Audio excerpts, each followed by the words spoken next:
Hastings, Lennox, and Addington. Thank you, Mr. Speaker. In the 1920s, prohibition was a terrible failure for alcohol. And criminals profited from it. People died from the consumption of it because alcohol, there was no tight regulatory regime controlling alcohol or over the consumption, composition, I should say, of alcohol. So fast forward to today. And the same thing, the miserable, terrible failure of marijuana. Criminals are profiting from it. There is no control over the composition of marijuana. But you now look at alcohol today.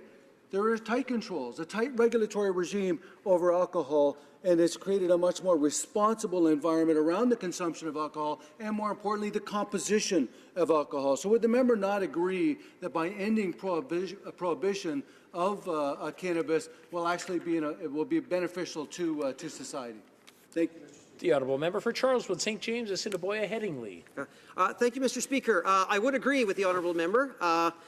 As I've said, in my own medical practice, I have had patients who came in who had consumed what they thought was simply cannabis. And in fact, what they came in was with obvious toxic syndromes consistent with other ingestions. It was clear that nothing else had been ingested to their mind. But what in fact had happened, as we have said, there's not a lot of quality control in a substance that is produced by criminal gangs.